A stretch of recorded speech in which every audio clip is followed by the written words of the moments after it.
뿐이라. 우리의 하여야 할 일을 한 것뿐이라 할지니라.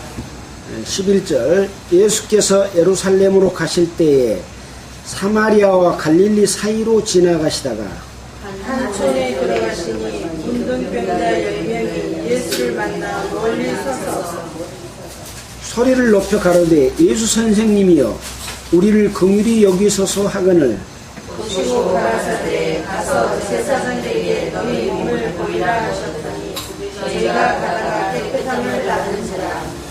그 중에 하나가 자기의 낳은 것을 보고 큰 소리로 하나님께 영광을 돌리며 돌아와 예수의 발 아래 엎드려 살해하니 이는 사마리아인이라.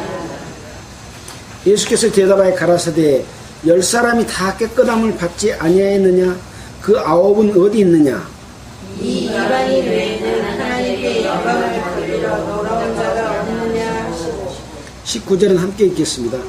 그에게 이르시되 일어나 가라 내 믿음이 너를 구원하였다 하였느니라 하시더라. 오늘 누가복음 17장 1절부터 19절까지를 함께 읽었습니다. 오늘이 벌써 7월 30일이죠. 내일이면 또 이달이 다 지나가는 것 같습니다. 세월이 굉장히 빠르죠.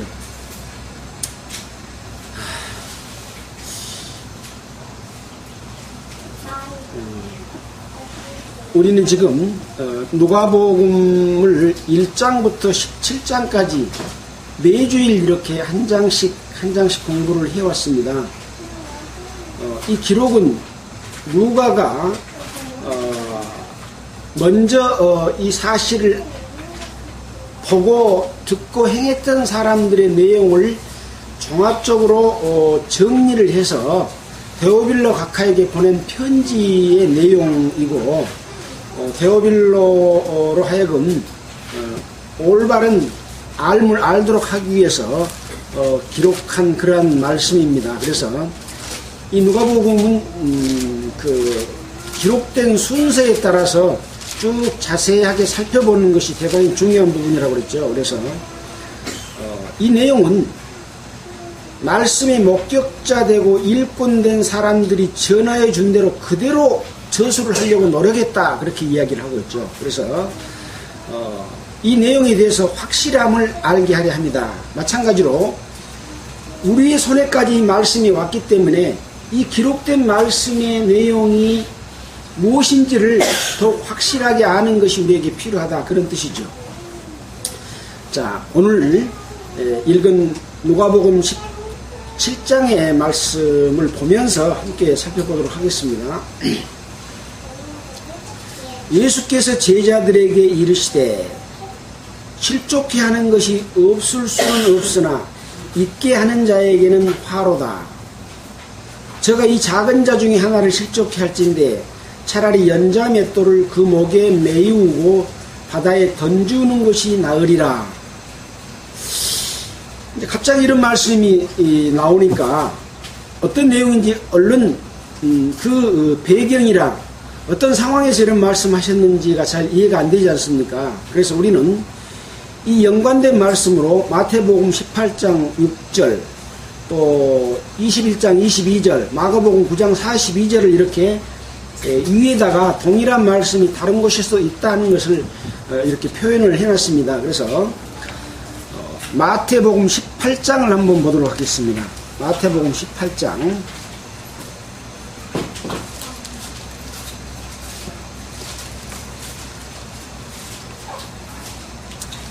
여기 보면 방금 기록된 말씀이 나옵니다. 그래서 그 배경을 먼저 살펴보면 제자들이 예수님께 나와서 천국에서 누가 큽니까? 라고 물어본 겁니다. 그래서 이 예수님의 제자들은 예수님을 따랐지만은 항상 다른 제자들보다 내가 크고 높게 되려고 하는 그런 생각을 가지고 있었던 것이죠. 자, 그래서 예수님은 거기에 대해서 한 어린아이를 불러 세우고 말씀하시기를 너희에게 이르노니 너희가 돌이켜 어린아이들과 같이 되지 아니하면 결단코 천국에 들어가지 못한다. 어린아이 같이 돼야 천국에 들어간다. 그런 말씀 하시면서 누구든지 어린아이 같이 자기를 낮추는 그이가 천국에서 큰 자다. 이렇게 말씀하시면서 이제 이어서 말씀하는 내용이죠. 누구든지 내 이름으로 이런 어린아이 하나를 영접하면 곧 나를 영접함이니 누구든지 나를 믿는 이 소자 중 하나를 실족해 하면 차라리 연자 맷돌을 그 목에 달리고 깊은 바다에 빠뜨리는 것이 나으니라. 자, 다시 이제 누가복음으로 돌아오겠습니다. 그래서 여기서 말씀하신 내용은 나를 믿는 이 소자 중에 하나를 실족해 하면 그렇게 시작이 되는 것이죠. 그리고 누가 천국에서 높습니까? 라고 말해서 사람들이 스스로 자기가 높아지고자 하는 그런 마음을 가진 자들을 향해서 예수님은 거기에 답변하는 말씀으로 기록이 되어 있습니다. 자, 그래서 여기 실족해 한다는 말은 왜 실족을 이렇게 하겠습니까? 자기가 높게 되고자 하기 위해서 자기를 높다고 생각하는 거죠. 다른 사람보다 낫다고 생각하고 자기는 더 많이 안다고 생각을 해서 다른 믿는 이 소자 중 하나를 실족해 하는 거죠. 그래서 자기는 높고 이 소자는 작은 자잖아요. 작은 자다. 그렇게 해서 업신여기고 가볍게 생각하면서 함부로 말을 해버리고 자기도 제대로 알지 못하면서 어떤 말에 대해서 가르치고 이렇게 됐을 경우에 이 말을 듣는 사람이 어떨 때는 마음이 상해서 실족할 수도 있고 옳지 않게 가르쳐줌으로 말미암아 실족할 수도 있고 자기 자신이 너무 거만하게 잘난 척해서 나는 여러분과 함께 할 수가 없다 그런 생각이 들어서 또 실족할 수도 있는 거죠. 자, 이렇게 해서 이 작은 자 중에 믿는 소자 중에 하나를 실족해 하면 차라리 연자 맷돌을 그 목에 매이고 바다에 던지우는 것이 낫다 라고 말씀하고 계시죠. 자, 마태복음에서 보면 이렇게 됐을 때 뭐라고 이야기하느냐면 만일 네 손이나 네 발이 너를 범죄케 하거든 찍어버리라. 불구자나 쩔뚝발이로 영생에 들어가는 것이 두 손과 발을 가지고 영원한 불에 던지는 것보다 나으니라. 만일 네 눈이 너를 범죄케 하거든 빼어버리라. 한 눈으로 영생에 들어가는 것이 두 눈을 가지고 지옥의 불에 던지는 것보다 낫다. 삼가 이 소자 중에 하나도 업신여기지 말라.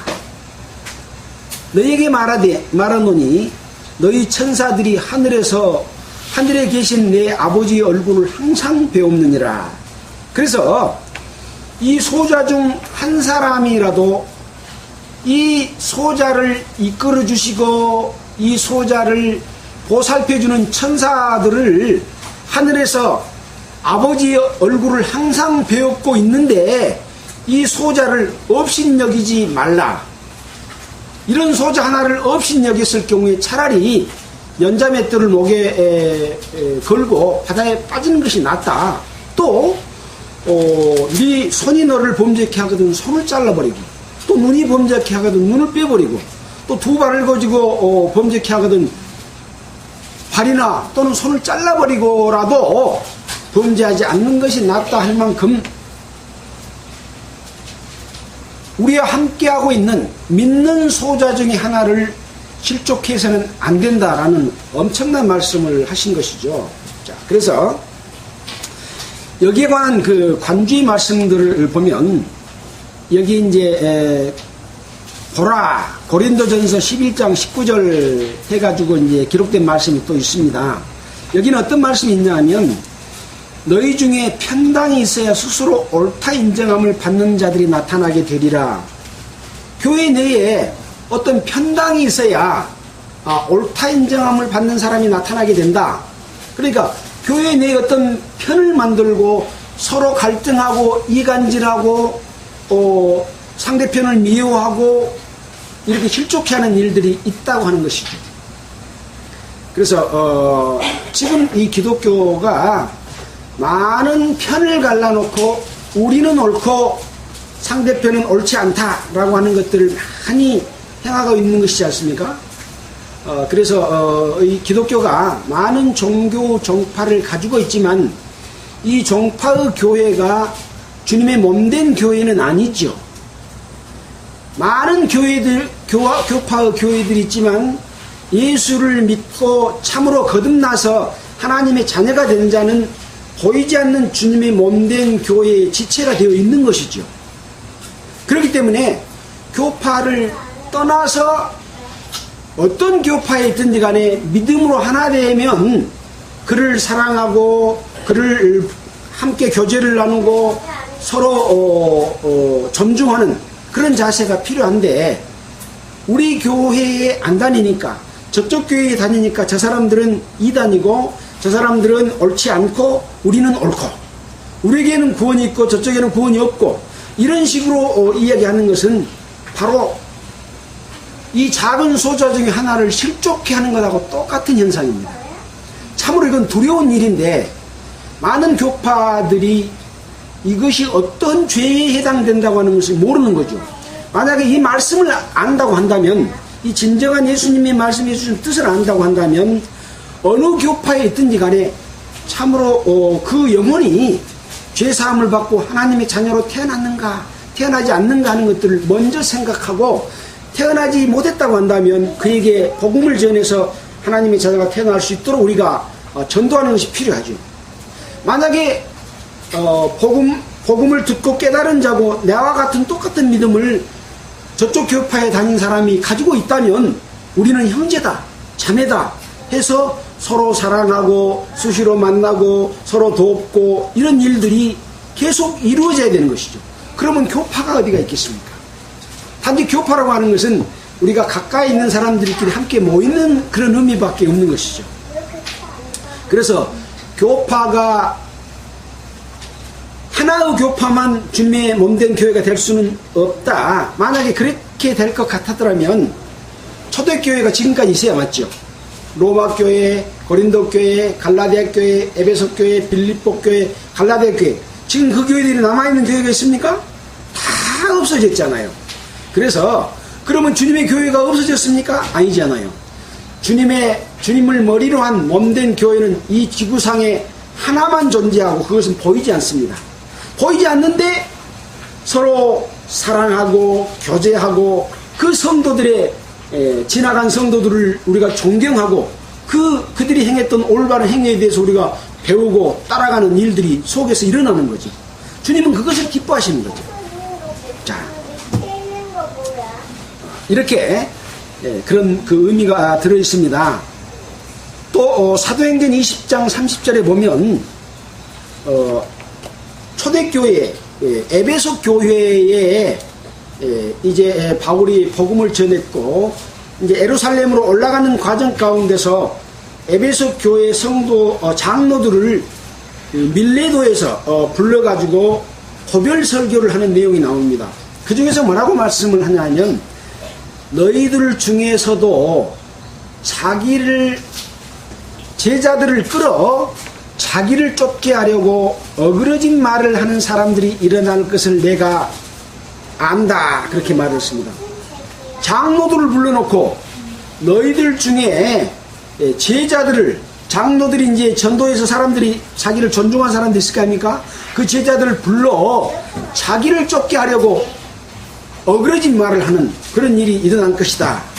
그래서 교회가 형성되고 교회가 이루어지는 가운데서는 항상 자기의 욕심과 아까 자기가 크고자 하고 높고자 하고 자기를 따르고자 하고 자기가 통치하려고 하는 사람들이 생겨나는 거죠. 이건 어디서부터 온 것입니까? 우리의 육신적인 요구에 의해서 그런 마음들이 누구나가 다 있습니다. 그래서 그러한 마음을 갖지 말고 살라고 하는 그런 의미를 가지고 이야기를 하신 것이죠. 그래서 우리는 항상 하나님 앞에 나 자신이 어린아이와 같이 낮아지는 그런 자세, 남을 존중하는 그런 자세가 필요하다 하는 말씀들을 우리가 생각해 볼 수가 있는 것이죠. 자, 그래서 빌립보서 2장 1절로 11절을 한번 보겠습니다. 빌립보서, 에베소서, 빌립보서 그러죠. 빌립보서 2장 11절, 2장 1절부터 보겠습니다.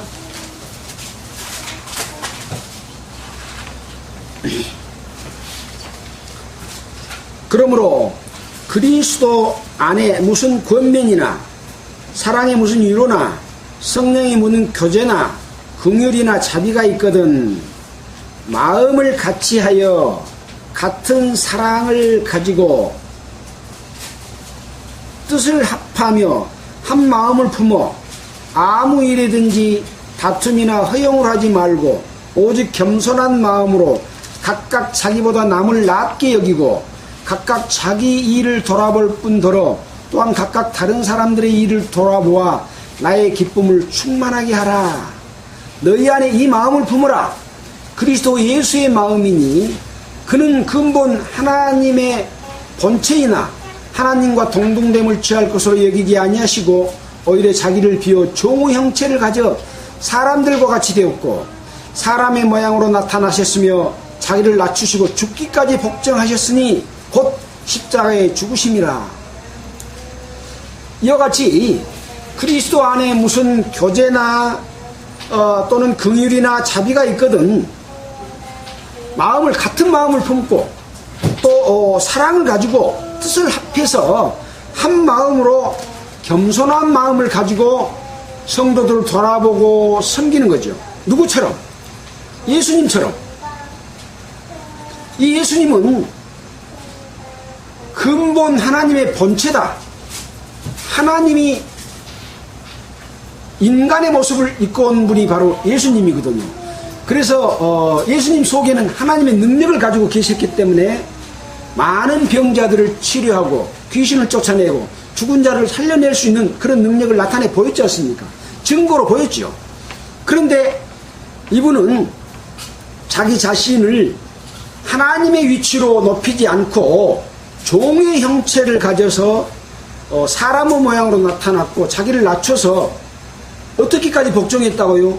죽기까지 복종한 것처럼 우리도 그런 삶을 살아야 된다 라고 하는 것이죠. 놀라운 말씀이지 않습니까? 그러나 사람들은 내 자신이 조금 뭘 많이 알고 내 자신이 좀 능력이 있고 그러면 나보다 못한 사람을 무시하고 시피 보는 그런 경향이 있기 때문에 그래서는 안 된다는 거죠. 알면 알수록 익으면 익을수록 벼가 이삭이 고개를 숙인다 그러잖아요. 그런 것처럼 그리스도인들의 마음 자세는 항상 많이 알고 많이 행하고 많은 주님의 은혜를 입고 그것을 베풀었을수록 더욱 낮아지는 자세로서 어디까지? 죽기까지 복종하는 그런 자세여야 된다라고 하는 것을 말씀하고 계시죠. 역시 바울이 고린도후서 4장 5절에 보면 고린도후서 4장 5절 앞쪽으로 조금 넘기면 나오죠. 4장 5절에 보면 무슨 말씀을 하셨냐?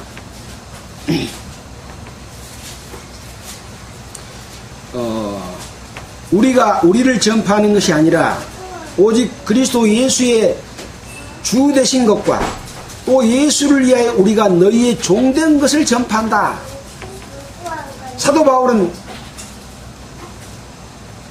전 이방에 거의 복음을 전하는 그런 많은 예수님의 사도로서 역할을 했습니다.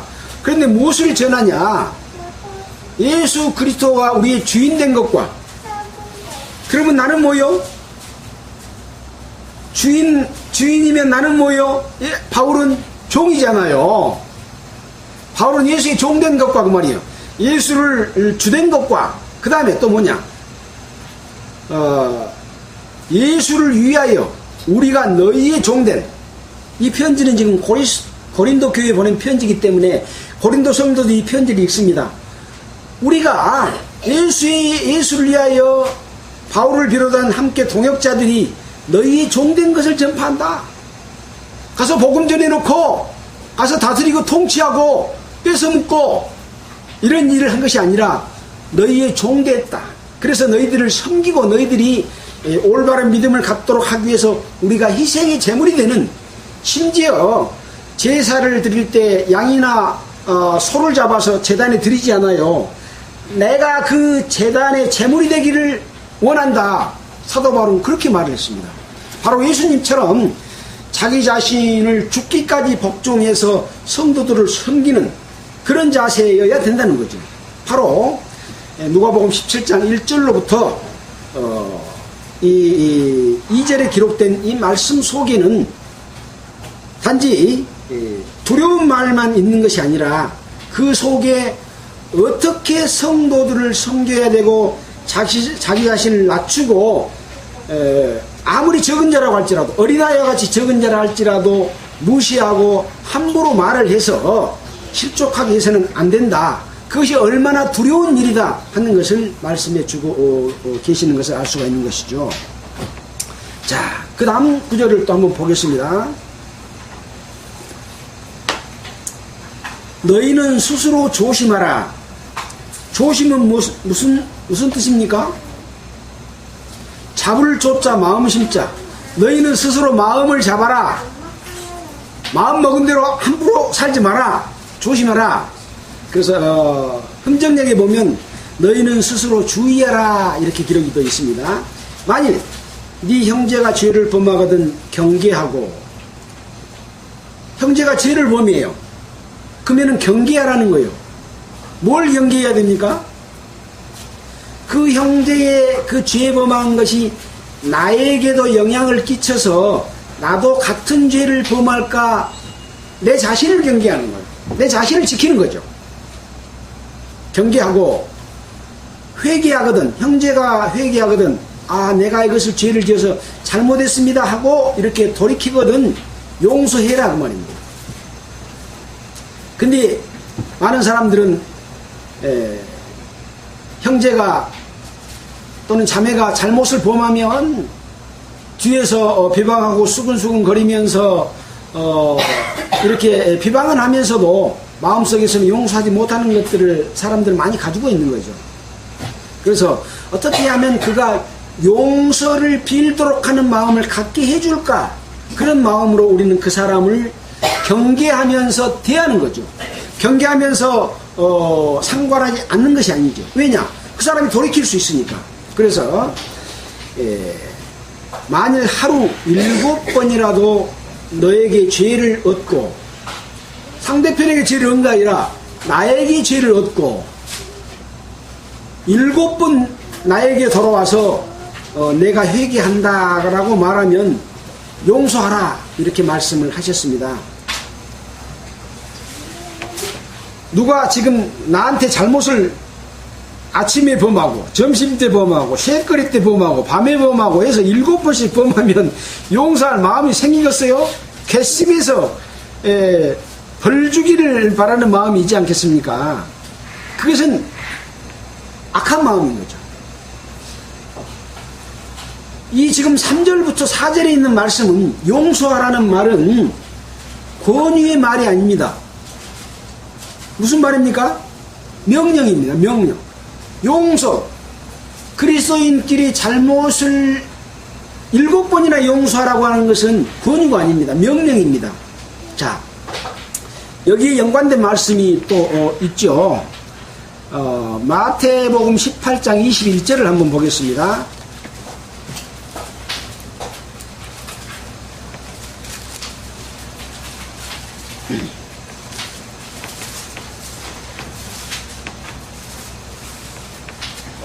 마태복음 18장 21절입니다.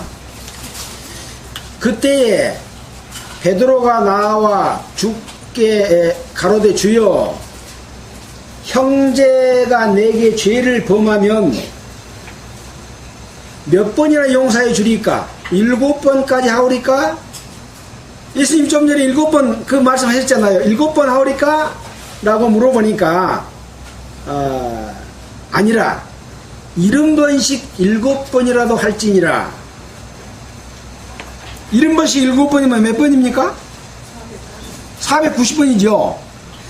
이 490번이라고 하는 말은 490번만 용서해 주란 말이 아니라, 이것은 무한적으로 용서해라, 그런 의미입니다. 어떤 형제나 자매가 나에게 죄를 짓게 되면 무한적으로 용서해라. 어쩔 때 회개하면, 회개하지 않는데 용서하는 게 아닙니다. 회개하면 용서하라는 거죠. 자, 다시 누가복음 17장으로 돌아오겠습니다. 아니요. 그 전에 마태복음에 있는 내용을 좀 더 보겠습니다. 18장 21절 이후의 말씀을 좀 더 보겠습니다. 자, 그렇게 말씀하시면서 23절에 제가 설명으로 좀 말씀을 드리겠습니다. 이러므로 천국은 그 종들과 회개하려던 어떤 임금과 같다. 임금하고 종하고 회개를 하는데 어떤 종 하나가 1만 달란트 빚을 쳐서 갚을 것이 없어서 주인에게 그 몸과 처와 자식들과 모든 소유를 다 팔아서 갚게 하라 하니까 종이 엎드려서 절하면 내게 참으소서 다 갚으리라 하니까 이 주인이 불쌍히 여겨서 그 빚을 탕감해 줬습니다. 여러분, 1만 달란트 빚이 얼마나 큰 돈이란 걸 아십니까? 1만 달란트. 자, 1만 달란트는 얼마나 큰 돈이냐면 한 데나리오는 하루의 품삯이라 그랬잖아요. 근데 은화로 계산하면 1600배, 잠깐만요. 6000데나리온입니다. 은화로 계산하면 6000데나리온이에요. 그러니까 1만 달란트면 1만 곱하기 6000이면은 6억이라 그랬죠. 근데 이것이 금한지 음한지 표시가 안 됐어요. 만약에 금화로 계산한다면 또 금화는 은화보다 15배가 높습니다. 그래서 6억에 15배가 될 수도 있는 것이죠. 그러니까 이것은 무슨 의미냐면 1만 달란트 빚을 졌다고 하는 것은 내가 평생 일을 해도 갚을 수 없는 빚을 졌다. 다시 말하면 나의 죄를 내 노력이나 내 수고로 해서 하나님 앞에 갚을 길이 없는 거죠. 근데 하나님께서 내 죄를 용서해 줌으로 말미암아 탕감을 받은 그러한 사람인데, 뒤에 보면 이제 자기에게 빚진 그 종이 하나가 있었어요. 얼마를 빚을 졌냐? 100데나리온 빚을 졌어. 100데나리온이면 100일 동안 일한 돈이니까 10만원 곱하기 100일이면 얼마입니까? 10만원 곱하기 100일 60만원이죠. 아니 100일 600만원입니까? 자, 10만원 곱하기 100일 1000만원.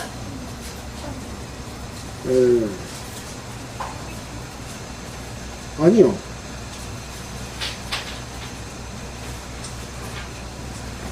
10만원에 곱하기 100이면 1000만원.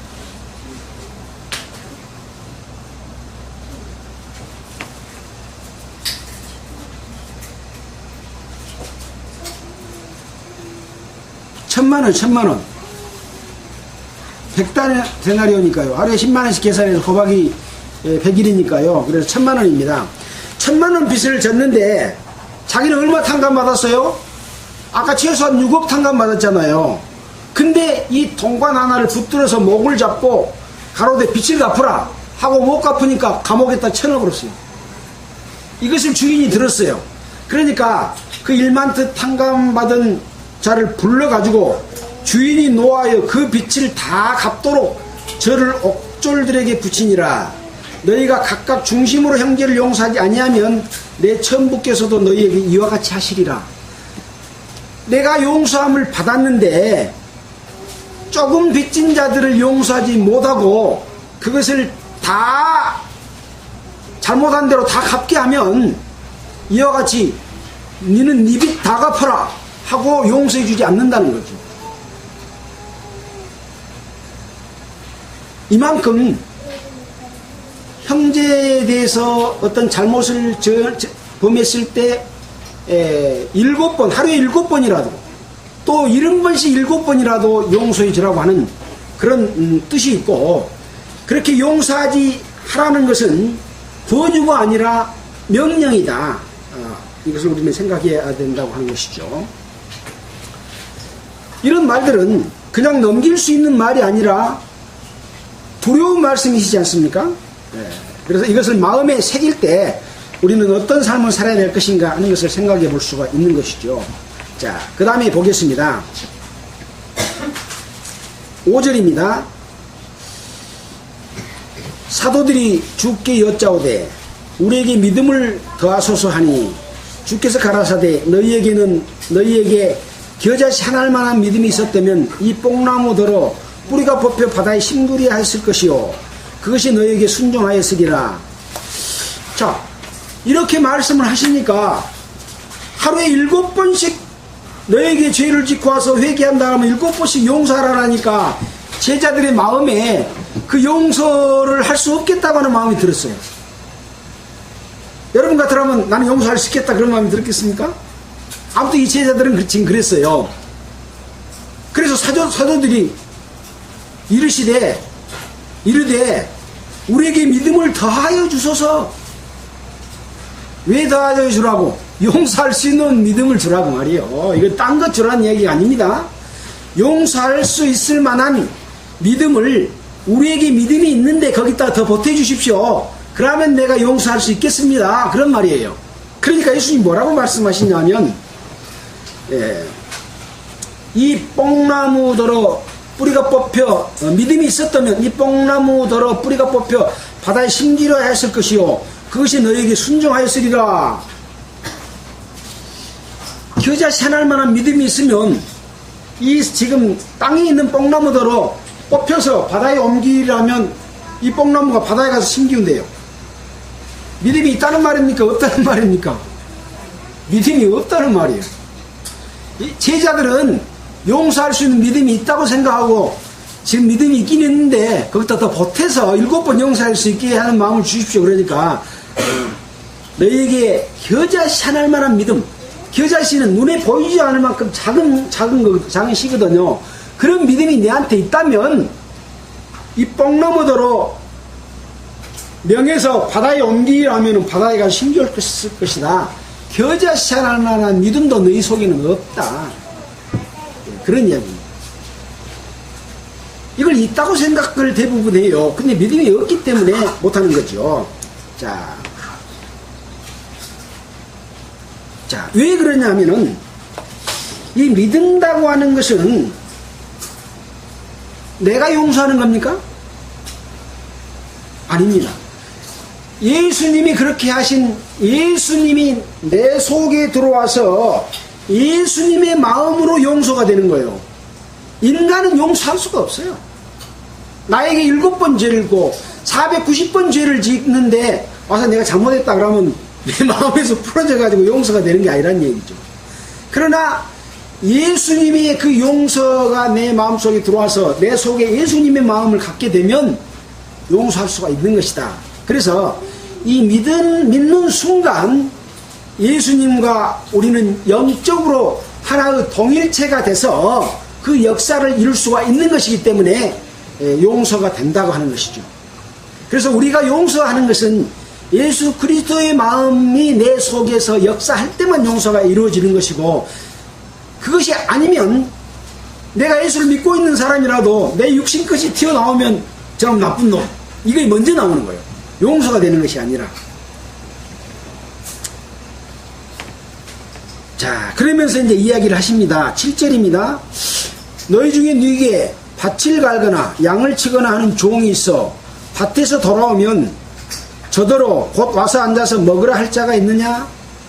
도리어 저더러 내 먹는 것을 예비하고 띠를 띠고 나의 먹고 마시는 동안에 수종을 들고 너는 그 위에 먹고 마시리라 하지 않겠느냐? 너희에게 누구에게 밭을 갈거나 양을 치거나 하는 종이 있다. 여기서 지금 종은 어떤 그 의미냐 하면 노예를 의미합니다. 서로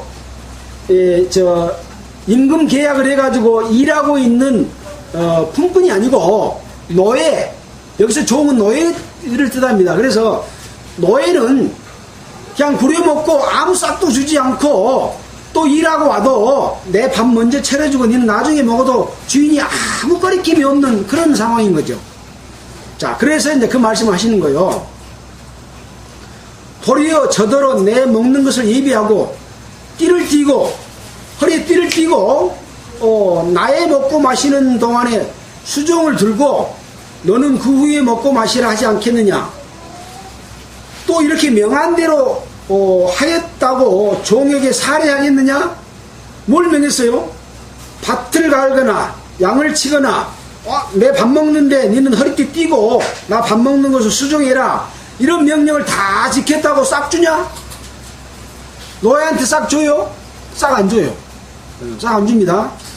싹을 주지 않지 않느냐? 살해하지 않지 않느냐? 이와 같이 너희도 명령받은 것을 다 행한 후에 이르기를 우리는 무익한 종이라 우리의 하여야 할 일을 한 것뿐이라 할지니라. 이와 같이 너희도 명령받은 것을 다 행한 후에, 여기서 이와 같이 너희도 명령받은 것, 그러면 무엇을 의미합니까? 아니, 아까 하루에 7번이라도 용서하라는 명령을 했잖아요. 근데 그것을 나는 할 수 없습니다. 그러니까 우리에게 믿음을 더해 주셔서 하니까 비유로 들어서 지금 설명했잖아요. 니한테는 겨자씨 하나할 만한 믿음도 없기 때문에 그 사랑할 수 있는 것을 실천하지 못한다. 니한테 만약에 종이 있어서 밭을 갈거나 양을 치거나 하면 그가 돌아왔을 때 앉아서 먹으라고 할 자가 있느냐. 도리어 그 종 보고 나 음식 먹는 거 허리띠를 띠고 수종을 들고 나중에 먹으라 할 것이고, 또 명한 대로 일을 다 했다고 해서 살해하겠느냐? 그러니까 뭐예요? 종이 주인한테 시킨 일을 다 한 것은 뭐라고요? 당연히 할 일이다 이 말이에요. 노예로서 당연히 할 일인 것처럼 제자들아 너희도 형제를 용서하는 것은 당연히 이 종처럼 노예처럼 해야 될 일이다. 이해가 되시죠? 네. 어떤 비유냐? 바로 그런 비유입니다. 우리가 남을, 여기서 아까 믿는 소자라고 했습니다. 믿는 소자 중 하나를 용서하는 거죠. 자기보다 나은고 더 큰 자를 용서한 거 아니라 자기보다 아주 못하고 천하고 자기 눈에는 천하게 보이지만 아까 뭐라 그랬어요? 그 모든 믿는 자 하나도 하나님의 천사가 다 그를 보호해주고 보살펴주고 있는데 네가 무시하면 안 된다. 그런 얘기죠. 무시하면 그 천사가 용서하지 않을 것이죠. 예. 그만큼 이 믿는 소자는 하나님 앞에 존귀한 자다. 근데 함부로 말해가지고 자기도 모르면서 가르쳐가지고 그 사람을 실족해 하게 되면 차라리 연자맥도를 목에 걸고 바다에 네가 빠져버리는 것이 더 낫다. 왜? 앞으로 그것으로 인해서 네가 받을 벌이 너무나 중하기 때문에 그렇다는 거죠. 아까 1만 달란트 탕감 받은 자가 100데나리온 받은 자를 용서 못하고 했을 때 네 도로 1만 달란트 다 갚아라 라고 했다고 그랬잖아요. 이것이 무슨 의미일까? 우리는 생각을 해봐야 됩니다. 각자 그것은 생각에 맡기도록 하겠습니다. 그래서 탕감받는 것이 중요한 것이 아니고 탕감받은 내가 그 탕감에 감사함으로 말미암아 내가 어떻게 살아가느냐가 중요하다는 것을 알 수 있어요, 없어요? 알 수 있는 거죠. 탕감받으니까 이거 끝났어. 나는 프리패스야. 어떻게 살든지 나는 하나님께서 나에게 주신 영광을 받을 수가 있어. 가 아니라는 거죠. 이런 비유나 내용은 성경 구절이 다 숨기고 있습니다. 이것이 드러나면 마귀가 써먹어버려요. 일반 사람의 생각으로는 그것을 볼 수가 없는 그런 내용들이 담겨 있는 거죠. 그러니까 교회 다니는 사람들이 그렇게 바르게 살지 못해요. 죄사함을 받았다고 하는 사람들조차 그렇게 못 산다니까요. 예. 이것이 얼마나 중요하고 그리스도인의 삶이 두려운 일이고, 그래서 두렵고 떨림으로 구원을 이루라 그랬잖아요.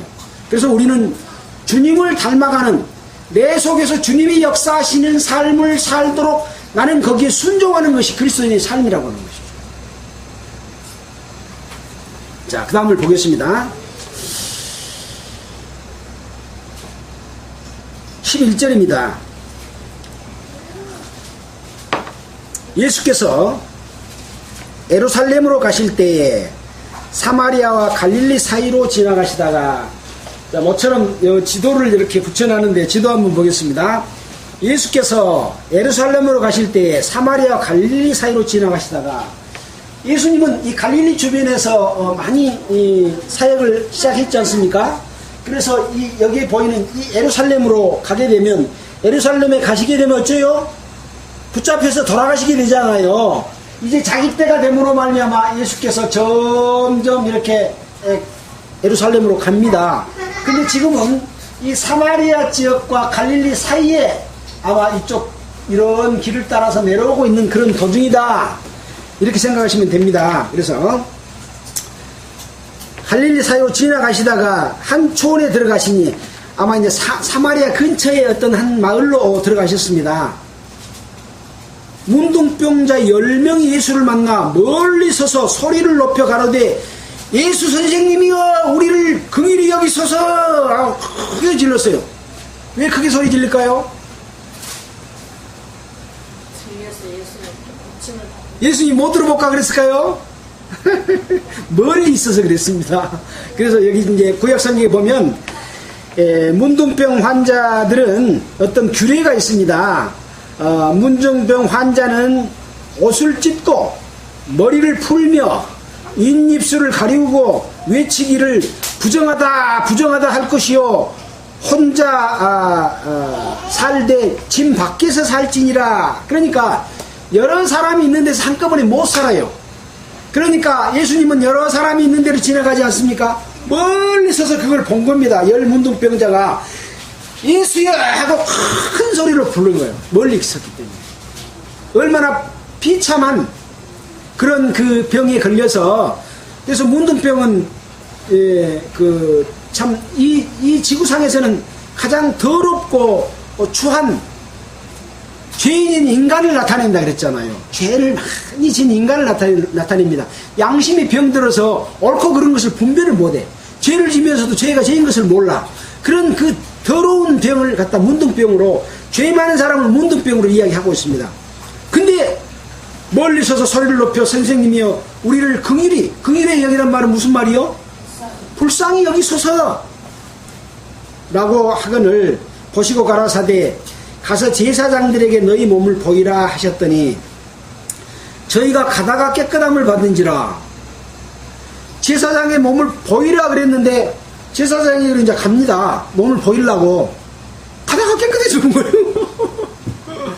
예수님께서 이미 가서 보이라고 말하면서 가는 순간 그 몸의 병을 낫게 해주셨습니다. 자, 근데 왜 제사장에게 가서 보입니까? 또 이 그 문둥병자들이 문둥병에 대해서 아까 격리시켰다 그랬잖아요. 격리해서 풀려나려면 가서 제사장한테 몸을 보이고 내 문둥병 상태가 어떤 상태인가를 봐서 깨끗하다 판정을 받으면 이제 우리와 함께 할 수 있는 것이죠. 그 판정받으러 보내는 겁니다. 근데 가다가 깨끗해졌어요. 그러니까 그 중에 하나가 자기의 나은 것을 보고 큰 소리로 하나님께 영광을 돌리고 예수님께 돌아왔습니다. 예수의 발 앞에 엎드려 살이하니 저는 사마리아인이라. 제사장에 가다가 제사장에게 다 안 가고 돌아와서 누구한테 왔어요? 예수님한테 왔어요. 그러면서 큰 소리로, 아마 아까 불렀을 때 소리만큼 컸을란지 더 큰 소리로 불렀을란지 모르지만 큰 소리로 누구한테 영광을 돌려요? 예수님한테 영광을 돌렸어요? 아니요. 하나님께 영광을 돌렸다고 써 있습니다. 여기 하나님께 영광을 돌리며 돌아와. 그래서 예수님은 능력을 행하시지만 그 능력이 하나님께로 엄을 나타내 보였기 때문에 능력을 입은 자들은 하나님께 영광을 돌렸습니다. 예수님께 영광을 돌린 것이 아니라. 마찬가지입니다. 우리가 구원의 복음을 전해서 많은 사람이 구원을 받지만 그 사람이 영광을 받은 것이 아니라 그것을 구원해 주시는 하나님께 영광을 돌리는 것과 마찬가지입니다.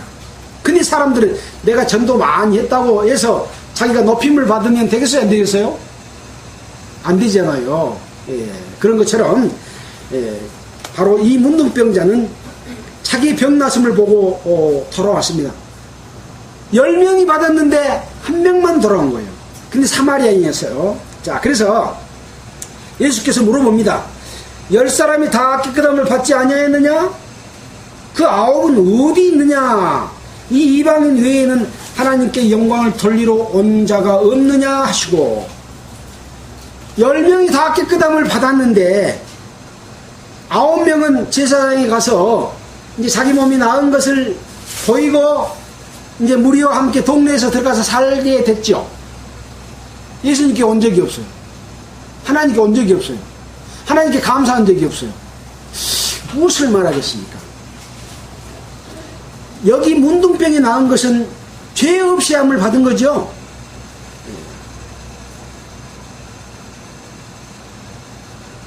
죄 없이 함을 받았지만 하나님께 감사하지 못하는, 하나님께 영광을 돌리지 못한 자가 9명이에요. 1명만 큰 소리로 하나님께 영광을 돌렸다. 그래서 죄사함을 받은 많은 사람들이 정말 하나님께 영광을 돌리는 삶을 사는 사람이 적어요, 많아요? 적습니다. 적습니다. 그래서 예수를 믿고 죄사함을 받는 것도 좁은 길인데, 죄사함을 받고 이제 새로운 한 생명으로 태어나서 죽은 자가 살아서 산 생명으로 하나님 앞에 올바른 삶을 사는 자는 더 적다. 이런 것을 우리는 여기서도 살펴볼 수가 있는 것이죠. 자, 19절입니다. 그에게 이르시되 일어나 가라. 네 믿음이 너를 구원하였느니라 하시더라. 그래서 여기에 이제 구원했다고 하는 말은 죄사함을 받았다고 하는 말일 수도 있고, 그 이후의 삶도 이제 주님과의 관계 속에서 살아갈 수 있는 그런 사람이라고 하는 표현을 함께 쓰셨을 수도 있다. 단순히 너를 구원하였느니라, 네 믿음이 너를 구원하였느니라, 아까 제사장이라고 가라 하는 말씀을 들었을 때, 갔을 때 이미 문둥병은 나았잖아요. 죄는 없어졌어요.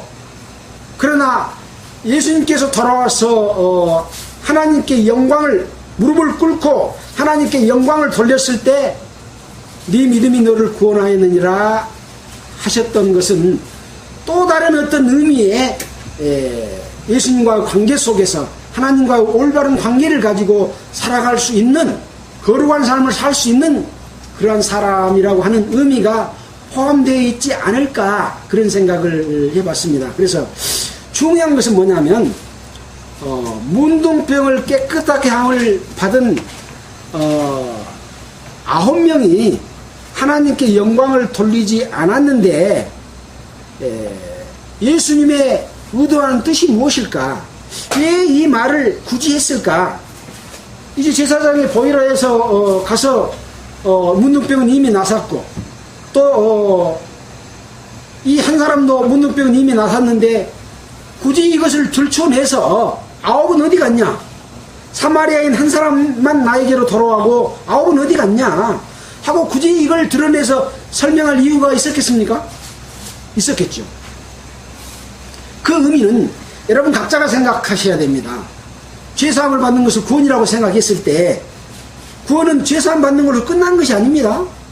우리가 어떻게 살았느냐에 따라서 삶에 따른 심판을 또 받아야 되기 때문에 그 삶에 관한 것이 더 중요한 문제죠. 그래서 9은 어디 갔냐? 그들은 죄사함은 받았지만 이제 마을에 들어가서 세상 사람들과 함께 살아가겠죠. 문둥병을 없애진 상태에서. 그러나 그들이 하나님께 영광을 돌렸는지, 아니면 자기 육신을 다시 쫓아서 또다시 죄를 짐으로 말미암아 또다시 문둥병자가 됐을지, 그것은 기록이 안 됐기 때문에 모릅니다. 다만 하나님께 영광을 돌리는 이 한 문둥병자에게 의미가 있다고 하는 것이죠. 자, 그래서 저는 이 말씀을 읽어보면서 하나님께 영광을 돌리는 그 내용에 대해서 성경 속에서 쭉 한번 좀 찾아봤습니다. 자, 그것들을 몇 군데 쭉 보면서 살펴보겠습니다. 자, 먼저 이 영광은 하나님 자체가 영광입니다. 그렇죠? 하나님을 죄 있는 사람이 보고 살짝 있어요, 없어요? 살짝 없다 그랬습니다. 죄 있는 사람은 하나님을 보면 즉사해버립니다. 그래서 하나님 자체가 영광이고 죄하고는 완전히 상관없는 분이라고 하는 것이죠. 자, 두 번째는 뭡니까? 그 영광을 볼 수 있는 자는 죄 용서함을 받은 자만이 하나님의 영광이 눈에가 보입니다. 마음으로 깨닫게 됩니다. 그 다음에는 뭐요? 그 사람이 하나님께 영광을 돌리면 그 영광이 하나님께로 가지 않아요? 하나님께로 영광을 돌리니까 영광 하나님께로 가지 않아요? 그래서 그 영광을 돌리면 하나님의 영광을 나에게 주십니다. 이것이 비밀입니다. 영광을 돌리지 않으면 영광이 나에게 안 옵니다. 이게 비밀인 거예요. 그래서 그리스도의 삶이 중요한 것이 바로 하나님의 영광, 하나님께 영광을 돌리고 그 돌리면 나에게 돌아오는 것은 자동적으로 돌아오는 것이죠. 이 세상에서 돌아오는 영광도 있겠지만, 느끼는 느낌도 있겠지만 영원히 없어지지 않은 우리에게 준비된 영광이 우리에게 있는 거죠. 그것이 하나의 소망으로서 우리가 살아가는, 그리스도의 살아가는 어떤 기대와 소망과 간절한 바람인 것이죠. 그래서 어떤 핍박과 고난도 이길 수 있는 것이죠. 자, 우선 하나님께 영광이 있다고 하는 것을 잠깐 살펴본다면 시편 19편 1편에 하늘이 하나님의 영광을 선포하고 궁창이 그 손으로 하신 일을 나타내는도다. 하늘이 하나님의 영광을 선포해요. 여러분, 하늘을 보고 하나님의 선포한 영광이 보이십니까? 우리는 우주 만물을 보고 자연의 신비를 보고 내 몸의 신비를 보고 자기 자신이 얼마나 신비스러운 존재고 그 신비함 자체가 인간의 어떤 능력으로서는 측량할 수 없는 영광스러운 존재라고 하는 것을 알아야 되는데 그것을 보지 못하는 거죠. 그래서 이 우주의 수많은 위성들이 자기 궤도를 따라서 돌아가고 있죠. 지구가 태양의 주위를 돌고 몇 속도로? 시속 100,000 8,000km 속도로 돌아갑니다. 또 자전을 하면서 또 다른 또 지구의 주위를 돌지 않습니까? 그래서 밀물과 썰물이 생기고 이러한 것을 보면서도 하나님의 영광은 안 보이는 거예요. 왜? 하나님에 대해서 아직 뜨이지 못했기 때문에 그런 거예요. 그래서 아직까지 믿지 못하는 자는 이 영광을 볼 수 있게 해주십시오. 그러려면 어떻게 돼야죠? 내 속에 죄가 없어질 때 그 영광이 다 보입니다. 자, 두 번째 또 로마서 1장 23절에 썩어지지 아니하는 하나님의 영광을 썩어질 사람과 금수와 버러지 형상하고 우상으로 바꿨다.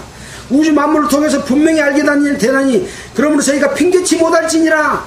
근데 썩어지지 아니하는 하나님의 영광을 썩어질 사람과 금수와 버러지 형상을 우상으로 바꿔서 신을 섬긴다고 하면서 뭘 만들어 놓고 거기 가서 절을 하는 거예요. 큰 고목 앞에 금줄을 쳐놓고 추석되면 거기다가 절을 하는 거예요. 샘에 물나는 샘에 가서 거기다가 쌀 놔두고 거기다가 비는 거예요. 그래서 썩어지지 아니하는 하나님의 영광을 썩어질 사람과 금수와 버러지 형상을 우상으로 바꿔서 거기 가서 섬기는 거예요. 이것은 한마디로 말해서 귀신을 섬기는 거예요. 하나님의 영광을 바꿔서. 자, 또 역다에 보면 제사장이 그 구름으로 인하여 능히 서서 섬기지 못하였으니 이는 여호와의 영광이 하나님의 전에 가득함이었더라. 하나님의 전에 하나님의 영광이 가득하니까 제사장이 그 구름으로 능히 서서 섬기지 못했다. 하나님의 영광을 보면 그만큼 두려운 존재라고 하는 것을 알 수 있는 것이죠. 디모데전서 1장 17절에는 만세의 왕 곧 썩지 아니하고 보이지 아니하고 홀로 하나이신 하나님께 존귀와 영광이 세세토록 있을지어다. 아멘. 그래서 이 하나님의 영광은 사람의 눈에는 얼른 봤을 때는 보이지 않지만 마음의 눈으로 그것을 봤을 때는 하나님이 보이는 거죠. 사람은 눈에 보이는 것만 믿으려고 하지만 보이지 않는 것도 존재한다는 것이 훨씬 더 많다는 것을 알 수 있지 않습니까? 그래서 마태복음 9장 8절에는 무리가 보고 두려워하여 이런 권세를 사람에게 주신 하나님께 영광을 돌리니라. 또 이런 말씀이 있고, 또 사도행전 7장 2절에는 스데반이 아브라함이 있기 전에 메소포타미아에 있을 때 아브라함이 하나님의 영광을 그에게 보여줬다 하는 것들을 또 말씀하고 있습니다. 그래서 지금까지 제가 말씀드리는 것은 하나님의 영광이 이미 존재하고 있다. 또 어떤 사람은 그 존재한 것을 보고 알았지만은 그것을 하나님께 영광을 돌리지 못하는 그런 부분이 있었던 거죠. 자, 그래서 사람은 그 영광을 볼 때 엎드려서 하나님께 굴복할 수밖에 없고 영광을 돌릴 수밖에 없다고 하는 내용들이 또 성경에 많이 기록이 되어 있어요. 예시로 빌립보서 1장 11절에 보면 예수 그리스도로 말미암아 의의 열매가 가득하여 하나님의 영광과 찬송이 되게 하시기를 구한다. 또 로마서 3장 23절에 모든 사람이 죄를 범하였음에 하나님의 영광에 이르지 못한다. 죄를 범하면 그 하나님의 영광에 이르지를 못하는 거죠. 그래서 우리가 죄사함을 받게 되면 우리가 하나님의 영광으로 즉시 포함되는 거예요. 그래서 우리 마음에 기쁨이 오고, 와, 내가 깨끗해졌구나. 다시는 죄를 짓지 말아야지. 그런 마음이 우리 속에서 용솟음 치는 거죠. 자, 1장 요한복음 11장 4절에 보면 예수께서 가라사대 내 말이 네가 믿으면 하나님의 영광을 보리라 하지 아니하였느냐. 네가 믿으면, 예수를 믿으면 하나님의 영광을 보여준다. 하나님의 영광을 보여준다. 하늘이 하나님의 영광을 선포하고 궁창이 그 소도로 하신 일을 나타낸다. 아까 읽었던 말씀입니까? 자, 그 다음에 고린도전서 10장 31절에는 그런즉 너희가 먹든지 마시든지 무엇을 하든지 다 하나님의 영광을 위해서 하라. 이제 하나님의 자녀가 된 자들은 값으로 산 것이 되었기 때문에 너희는 너희 몸으로 하나님께 영광을 돌리라고 말씀하고 계신 거죠. 그래서 영광 돌리는 것은 자동적으로 영광이 돌려집니다. 감사가 됩니다. 근데 어쩌면 또 그것이 없어져요? 하나님의 영광을 쫓지 않냐고 나의 욕심을 쫓아서 살아서 세상 욕심과 세상 것에 눈이 밝게 되게 되면 또 죄를 짓게 되면 그 영광이 내게서 사라져 버리는 거예요. 다시 어두워지는 거예요. 다시 침침해져 버리는 거예요.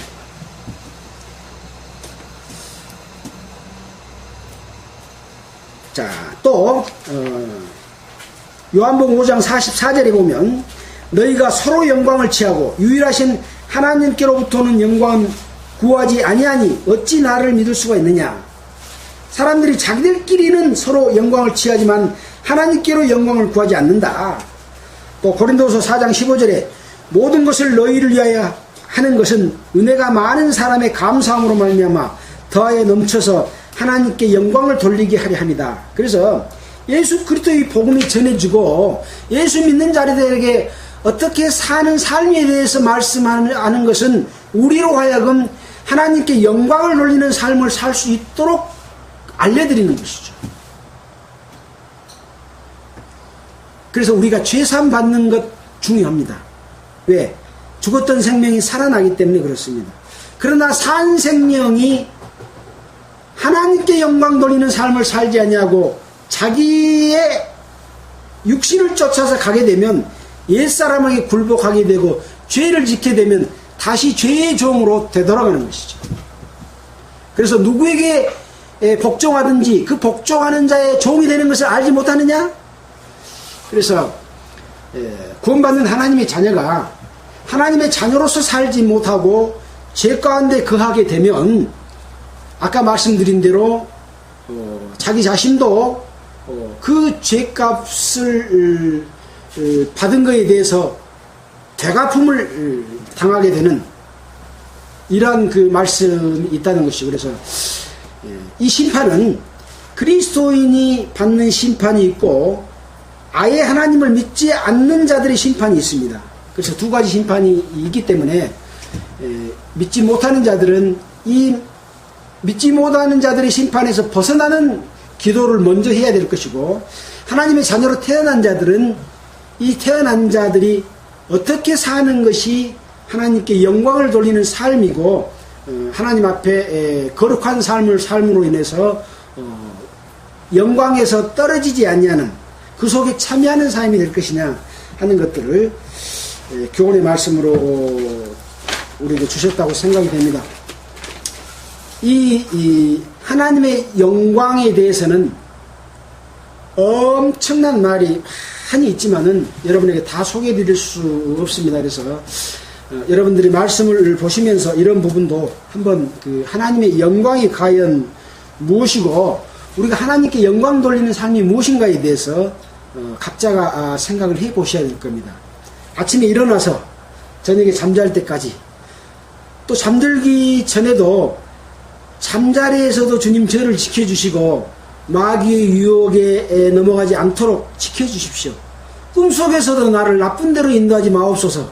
그런 기도까지 하면서 하루에 48시간 모두를 주님께 드려지는 삶, 주님께서 나를 통해 영광을 받으시는 삶을 살도록 우리는 해야 될 것입니다. 자, 오늘 누가복음 17장 1절부터 19절까지의 말씀을 통해서 소자 중에 한 사람을, 믿는 소자 중에 하나를 실족케 하는 것은 참으로 두려운 일이고 차라리 연자맷돌을 그 목에 메고 바다에 빠치는 것이 낫다. 너희가 형제가 잘못을 내게 범하거든 하루에 7번이라도 용서해주고 70번씩 7번이라도 용서해라고 하는 것은 하나님이 믿는 자들에게 주는 명령이다. 제자들에게 주는 명령이다 하는 것이고, 또 사도들이 그러면 우리에게 믿음을 더해 주십시오 라고 말하니까 명한 대로 행하고 명령이니까 너희는 노예처럼 종처럼 그 명령을 행하고 내가 이것을 행했다고 우쭐대지 말고 우리는 당연히 할 것을 했다고 하는 그런 마음을 가져라. 그렇게 말씀을 했습니다. 그러면서 또 10명의 문둥병자가 치료를 받았지만은 하나님께 영광을 돌리는 사람은 10명 중에 1명밖에 안 됐다 하는 것을 볼 때 참으로 병은 나섰지만 죄사함은 받았지만은 영광 돌리는 일이 극히 작은 일이기 때문에 우리는 이 좁은 문으로 들어가기를 힘쓰는 모든 자들이 되었으면 좋겠다. 이런 말씀으로 17장 상반절에 있는 내용을 정리했습니다. 기도하겠습니다. 하나님 아버지, 참으로 감사합니다. 오늘 누가복음에 기록된 말씀을 통해서 예수님의 행하심과 우리에게 가르쳐 주신 내용들을 함께 생각을 해봤습니다. 참으로 놀라운 이 말씀을 우리에게 깨우쳐 주신 것을 감사드리고 또 감사드리며 주님께 영광을 돌립니다.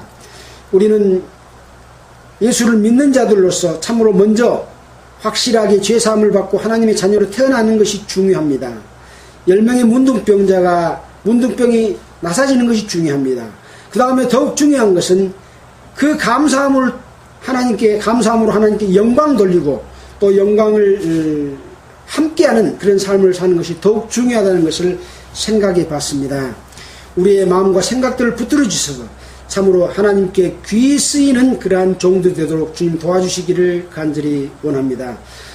또 인터넷을 통해서 말씀을 듣는 모든 분들에게도 주님의 사랑과 은혜가 그들의 마음속에 이루어지기를 간절히 구하면서 우리를 구원하여 주신 예수 그리스도 이름으로 기도하였습니다. 아멘. 찬송가는 209장 하겠습니다.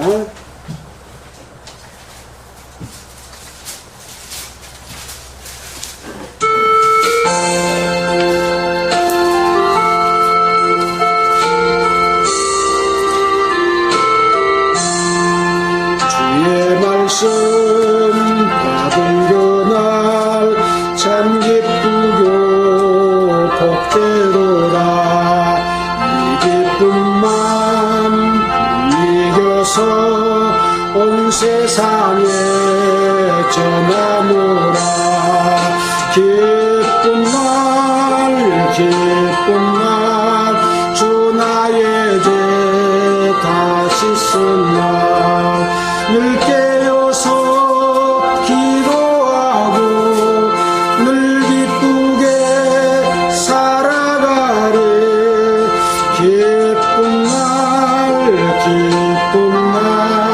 주 나의 죄 다시 쓴 날 이 좋은 날 내 천한 몸 새 사람이 되었으니 이 몸과 맘 다 바쳐서 영광의 주를 섬기리. 기쁜 날 주 나에게 다시 쓴 날 늘 깨어서 기도하고 늘 기쁘게 살아가리. 기쁜 날 주 나의 죄 다시 쓴 날 작정한 날부터는 평안한 마음 누리소서. 이복된 말 전함으로 내 할범분 삼았도다. 기쁜 날 주 나의 죄 다시 쓴 날 늘 깨어서 기도하고 늘 기쁘게 살아가리. 기쁜 날 주 나의 죄 다시 쓴 날.